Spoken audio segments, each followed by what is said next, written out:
Alright, we are 1973. This is arguably the band's biggest album, definitely. Arguably the best album they have produced, and possibly even the solo artist himself. Of course, we're talking about Billion Dollar Babies. And again, we are at this point to where virtually every album has had a killer cover. Of course, I'm talking about from Love It to Death to Billion Dollar Babies. So again, Love It to Death, Killer, School's Out, Billion Dollar Babies. 4 albums in 2 years. Literally unheard of by today's standards. But the album cover, again, it's a snakeskin wallet, and it got the baby medallion there with the Alice Cooper makeup, and around it are diamond studs. What's cool about it, and the backside too, is that the medallion and the diamonds, they're elevated, so you can rub your hands around it and feel it. It's pretty cool. It's not just flat. And the backside, mine's a little scuffed, but you get the point. The backside of the coin, United States of America, various baby heads, and the various track lists. Very cool. I did take the liberty of taking the stuff out that came with the album itself. So of course you got the $1 billion note with the band there, replacing Washington. Then you got the various ladies on the corners, and the bottom corners are Model Ts with stacks of cash. To you guys is right in the center, sorry about that, is Alice Cooper as like Medusa. Below that's his signature. On top by the Federal Reserve are the snakes. And I do like this part, talking about how this note is of illegal tender, so I guess you can't take it to Target, right? The backside is this Capitol building, or at least a governmental building of the United States. Of course, you got the warhead and various people cheering, and troops marching and whatnot.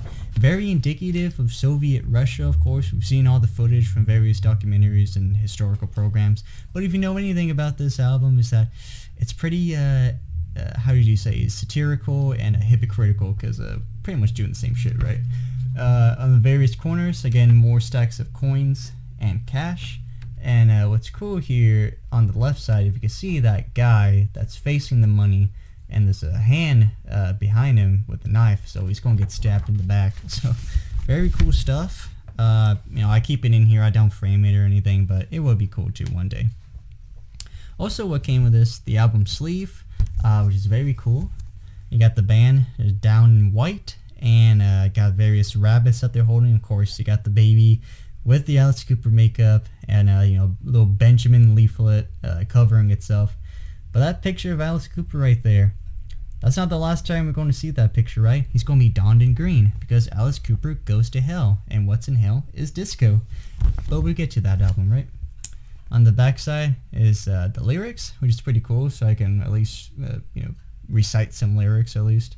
And I got a little faded dollar symbol. So yeah, very cool stuff. But that's not all it has to offer, because this album is a gatefold. And you open it up, right side is where you slide the $1 billion note, and left side is the various band members, and right here is like an alternative photo, if you will, of the album cover. I'm so sorry, guys. Where they're holding, like, basically machine guns.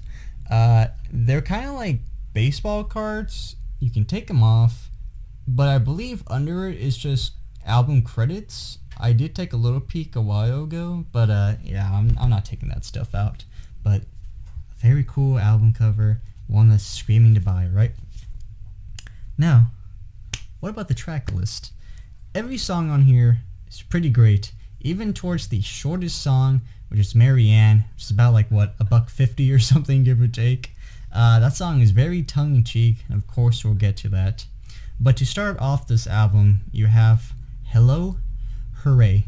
Now, this, besides it being a great opening and a great song, this is a band that are just bleeding ecstasy and confidence.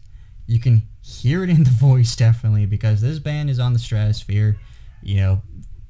Whether people just love them or hate them, at the end of the day, publicity sells, publicity works, it gets people in the seats, it gets people watching. So this song, it just bleeds confidence, like I say.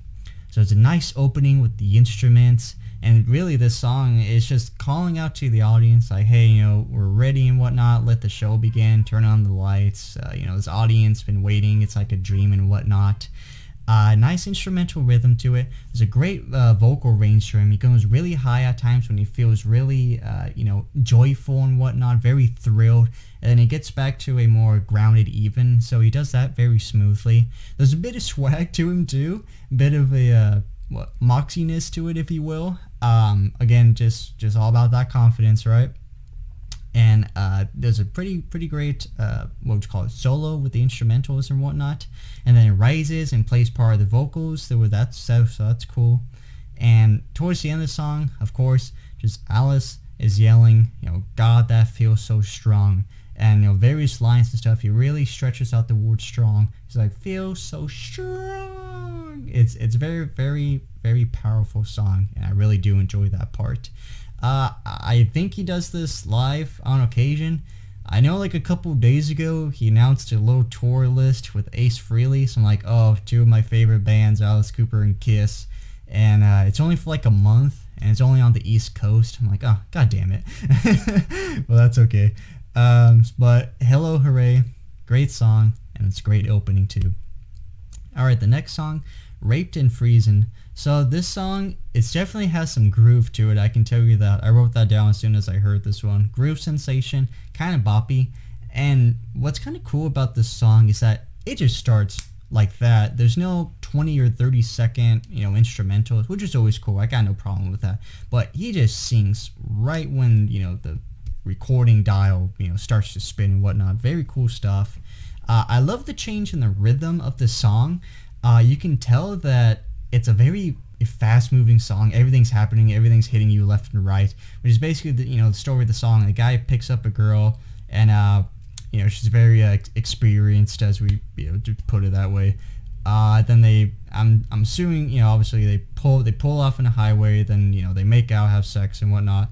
And then I think he gets chased down the desert naked, and then she takes his truck and drives off. So he's stranded in the desert, naked, raped and freezing, cold and sniffling in Chihuahua, Mexico.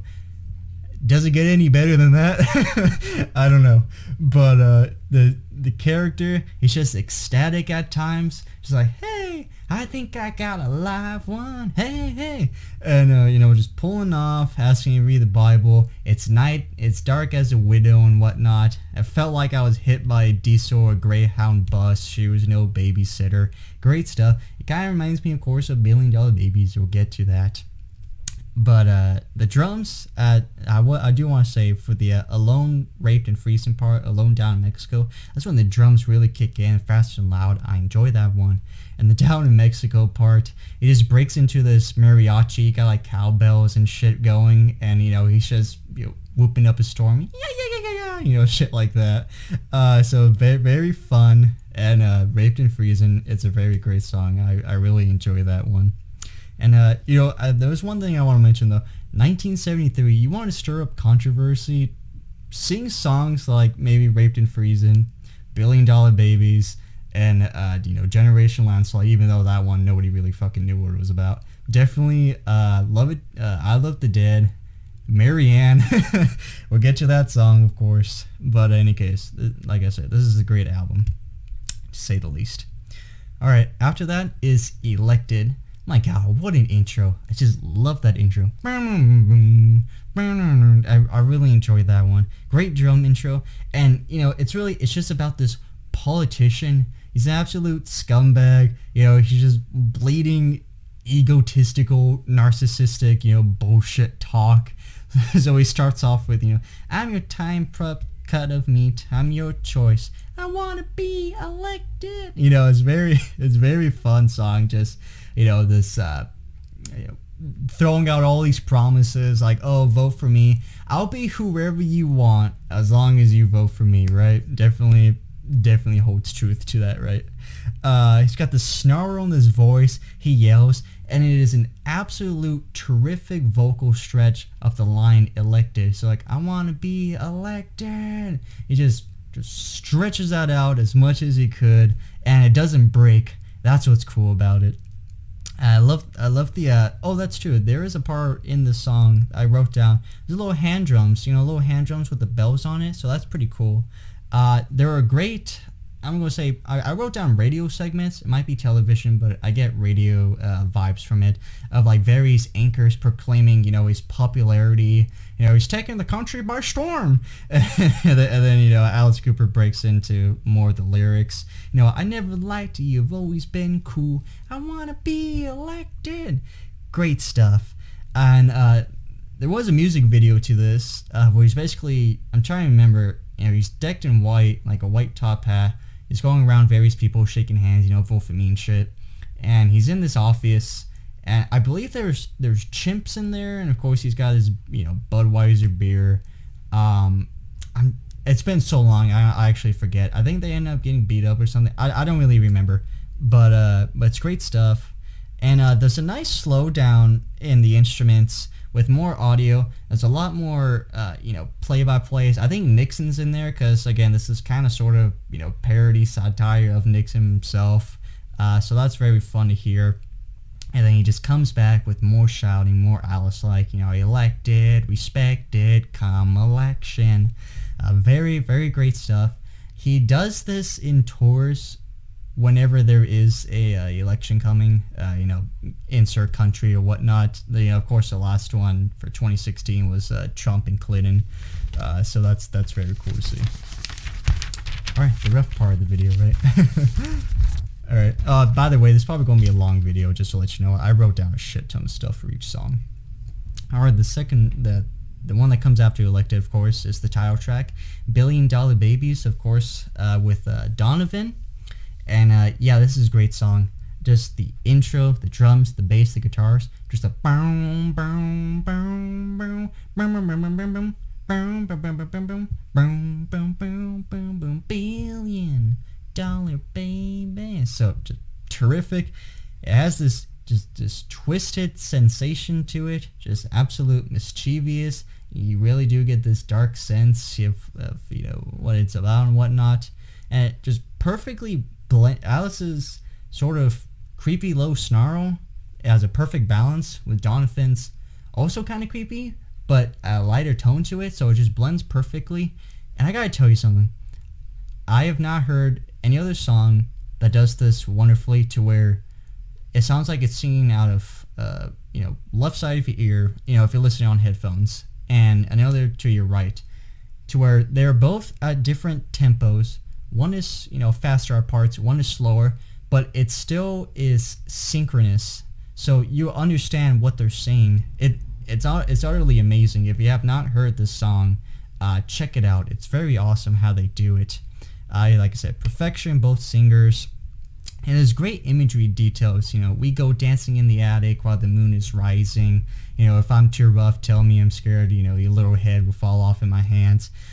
Basically, it's like a prostitute that they find at like a dime store. So let's say like she's worth $1, but she performs like a billionaire. So yeah, it's a great song. That's all I gotta say.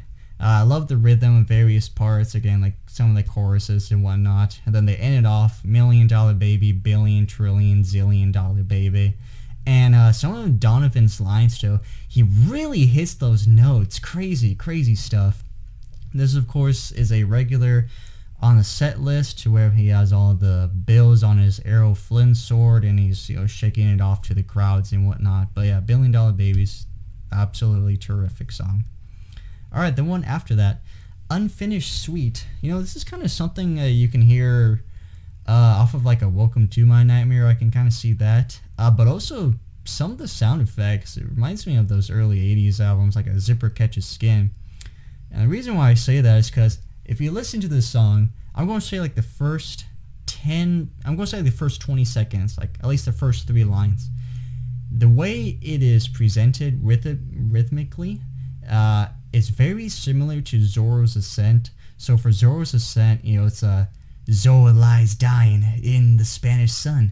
All the women cry, especially the pretty ones. This song, those couple of lines that happen, candy everywhere, got chocolate in my hair, aching to get me. it kind of follows that same rhythmic approach, but then it loses it. I don't know. It's just something I wanted to just to throw out. But the intro to the song, it is this nerve twitching chord playing. So it's like, bow, bow, bow. It's like that type of sound to it. I'm sorry if I blew up your eardrums, but the vocals, they have a little bit of an echo effect to it. It's probably just my LP that's doing it, but that is a little cool. And the instruments, they play great. They're not crazy, but they fit the bill of what the story is. And the story is basically, the character's this chocolate junkie, and he's at the dentist, and he's having to get worked on, get shit removed and whatnot. But he goes under gas, so then he wakes up. I'll get more to that, but so basically his teeth are aching, and he starts making these little moaning sounds like, oh, as you hear the power drill still going. So again, that's why it reminded me of like the Zipper Catches Skin, some like no baloney Homo sapiens with the lasers. So that was kind of cool to hear. And the instruments, they pick up after a little while. They pick up, and they got this real gangster on the run type feel, like eluding, driving through, and like trying to escape the cops. It's definitely got that feel to it, and it gets loud, and then goes back to the nerve twitching sound. And towards the end, the way that the instruments play, it's very reminiscent of the song Killer. So if you remember when the chord would strike, boom, and then the lady will scream, and it will get louder each time. Well, this is with chord grinds, and then it gets this sort of wavy sound, like a wah, wah, wah, wah, wah, wah, sound to it. Kind of reminds me of the little metal, the plates and whatnot that you just flop around. I don't know. It was just me. And then, of course, you get this either like a tooth or a plug. It sounds like a champagne bottle or just like a wine bottle with a cork in it, and you're trying to pull it out. Just got there. So I'm assuming that's supposed to reference, of course, a tooth. But this whole segment, it's a very trippy atmosphere, I'm just going to say, which of course makes sense because the lyrics pick up again, and Alex is saying he's off the gas, and then he feels like people are spying on him and whatnot. And of course it ends with more aches and whatnot. There's a fadeaway, and then it's a fake end, and then he comes back with more of moaning and stuff. But in any case, Unfinished Suite, I believe this was a track, I'm trying to remember, because I remember seeing like some, I don't know if it's like tooth and a toothbrush costumes. I might be mistaking, but any case, Unfinished Suite, I really do enjoy that song. Alright, that was the end of side 1. Let's see where we're at, 18 minutes. Strap in, folks, alright? Alright, to kick off, side B, of course, is No More Mr. Nice Guy. Again, what more can you say? I will say, though, that this song, maybe like the one weakness per se of this album is that a few of these tracks you can definitely say have been overplayed some. Again, No More Mr. Nice Guy. Do we really have to hear that on the radio? Not really. But again, that doesn't mean it's a great song, right? So it's got the iconic guitar opening, just everything comes together, and the voice is light. He's kind of like out of this options feel. He's like, alright, fuck it, I'm Alice Cooper, everybody knows me, everybody kind of hates me now. I used to be such a sweet, sweet thing till they got a hold of me, so it's very fun. And I love the crashing of the cymbals in the song. That's great stuff. And then really just the character becomes determined of his fate. There's no going back. I'm Alice Cooper. I got no friends because they read the papers, right? Alice Cooper kills the chicken. Great chorus. Way he says sick and obscene. So, no more Mr. Nice Guy. You're sick. You're obscene. Great stuff. I love the change in the vocals when he's talking about Reverend Smith, recognize me, punch me in the nose. Great stuff there. Again, just nothing going right for this guy. And then he goes through these kind of phases of just like pissed off tone in his voice. I really do enjoy that. And there are some little light background vocals that I enjoy, some like woohoos and whatnot. I do like that one. And it's a great end of carrying the lines and stuff. So No More Mr. Nice Guy. Again, I don't really think there's a whole lot to say as to what I just said. Again, everybody knows the song. It's on, like, I'm going to say every set list since this album came out. but it is a great song nonetheless. All right, the next one, Generation Landslide. Now here is a crazy thing that I'm about to say, is that it took me a while to hear every album, right? But the 2 albums I had in this house before I got into Alice Cooper, because of my dad, he had these albums, I should say. The 2 albums that I had were Flush the Fashion and Special Forces. And if you know anything about Special Forces, you know that Generation Landslide is on that album. It's billed as an 81 live, except it's not live. It's pre-recorded chorus and like cheers and audience and stuff. But what that means is that is the first time I heard Generation Landslide. That was the only time I knew for a little while that that's where Generation Landslide was. It wasn't until, obviously, I was branching out into the other albums that I realized, oh, wait a minute, Generation Landslide is on here first. So I'm probably the only one that can say that. But, part of me, I kind of wish it was a blend of the two almost. I do like Alice, the way he sings it on Special Forces. He's got this, real grind sound to him. Of course, it's probably the crack talking, right? But the instrumental plays are heavier on that version than this one. And I know it's acoustic. This one is acoustic and whatnot. But I just wish it was a little more heavier. But in any case, Generation Landslide is a great song. It opens up with the intro, the la da da da da. But for Alice's character, I kind of get this satirical tour guide showing us like just the hypocrisy of like the older generation. So this is nothing new in terms of today and whatnot, but the older generation freaking out that the newer generation is going to rise up. They're little machines, they're little killers, they're bent on destruction, and they're going to change the status quo, damn it. So it's about that, because there's various lines, like kids, kindergartners, they look human but they're machines inside, just built for destruction and chaos and whatnot. But some of these lines are just fucking fantastic. Planes clean the plates, dear. The Lord above can see you. Don't you know people are starving in Korea? And there's other lines too. Overindulging machines, again about the kids who were their children. There wasn't a way down on earth to cool them. Wasn't a way, because they look just like humans at Kresge's and Woolworths.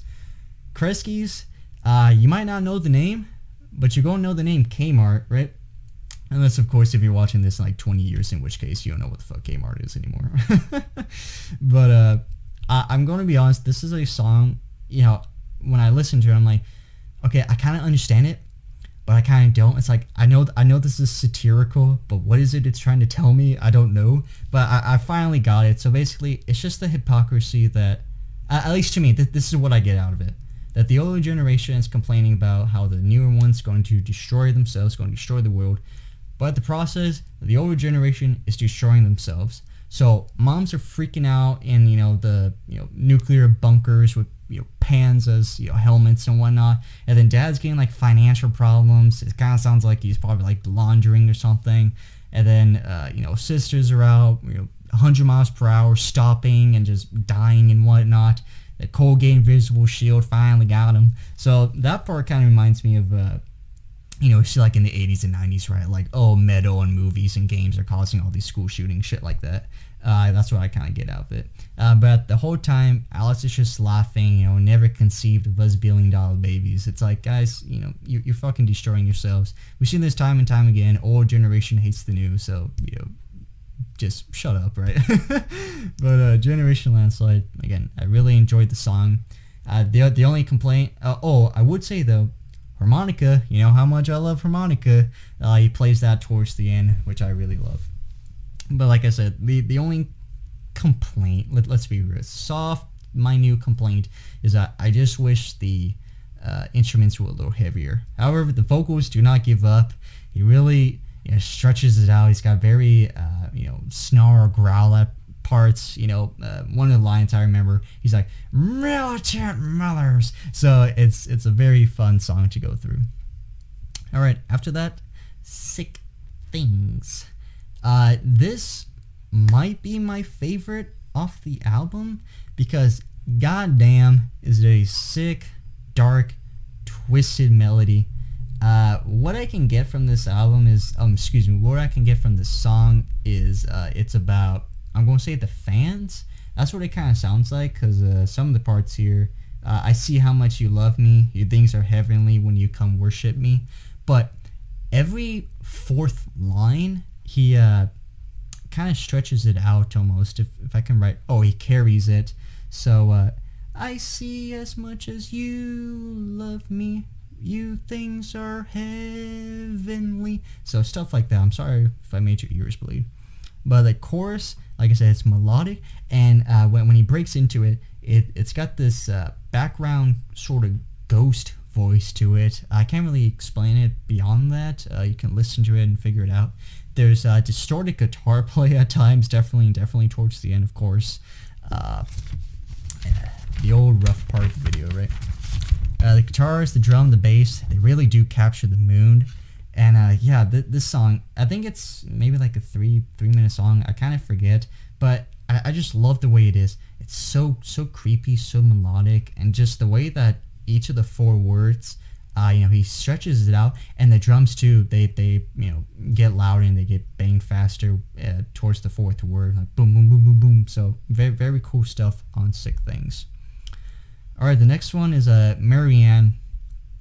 So this one, like I said, I don't even think it's 2 minutes long.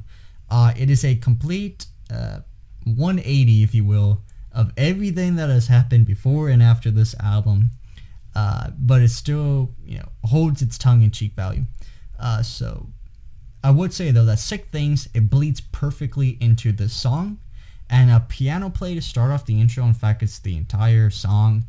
You can just picture Alice sitting by the piano, playing it, and then singing about Mary Ann.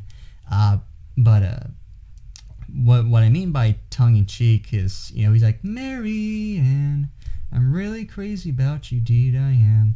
And, a couple more lines about Mary Ann. My life was built around me. I thought you were my man. So basically, what it is it's kind of like so like Alice Cooper, of course, he's a guy, but he's donned like a female name, Alice Cooper. And Mary Ann is also a guy that donned a female name, Mary Ann. So basically, it's like a transvestite. That's what I got from it, at least. So it's kind of funny, right? 1973, you want to piss off old folks, sing a song about transvestites, right? But Mary Ann, yeah, I do. I enjoyed the song. Again, it's very short. But the one thing I do like about the song is it's a complete juxtaposition to what happens after. So that's kind of what I struggled with a while for Mary Ann was, I'm like, okay, is it about a corpse? Because this leads directly to I Love the Dead. But I don't think so. I don't really get that vibe, but maybe. I don't really know. But any case, the last song on this album, I Love the Dead, this creepy piano play, this guitar there kicks in slightly, and the vocals are back to this creepy sound. He's like, I love the dead before they're cold. And he's talking about corpses and rotting flesh. There's the grinding of some chords, and dude, this song is just total necrophilia. All right, there's no hiding anything about that. So seeing rotting corpses, no goodbyes, stuff like that. He's kind of wondering why the hell are you people crying about your family dying and whatnot? I got other uses for you, right? And the one thing I do like is that he kind of spazzes out from time to time when he's singing. He's just really excited, and some of the lines he does too. And obviously he does the melodic chorus of I love the dead, but then he would repeat some of the lines, so it's very fun. There's rocking drums and guitars, and of course the song is always played when he's in the when he gets cut off in the guillotine. But I Love the Dead, most of the lyrics on here are just the title, I Love the Dead. But again, super creepy. And for my dad, this is kind of a funny story, right? So back in high school, he's a complete Alice Cooper fan, and I believe it was high school, middle school, but in any case, there was a girl that came into class, and he's like, oh, she's kind of pretty looking. So he thought, a great pickup would be to sing I Love the Dead. So he's singing it to himself, and of course nothing fucking happens, right? So who would have thought that a song about necrophilia isn't really a great pickup line? But I don't know. My dad's not crazy, I'll tell you that. But any case, Billion Dollar Babies is a terrific record. Again, it's not my favorite. I just absolutely, I love Brutal Planet. You know, I can't really, you know, lose that spot for me. But this is definitely a top 10, probably a top 5 for me as well. But yeah, Billion Dollar Babies. Let me know what you think. Do you love it, or do you really love it? Because I don't think anybody really hates this album at all. But I'll see you guys for next week, possibly, for Muscle of Love. And I haven't heard that album in a little while. I have my thoughts on it. But I'm going to see what happens after I do this little, you know, dissecting and analysis like I've done for all these albums. Maybe my opinion might change on the album. Who knows? But until then, thank you so much for watching, and take care.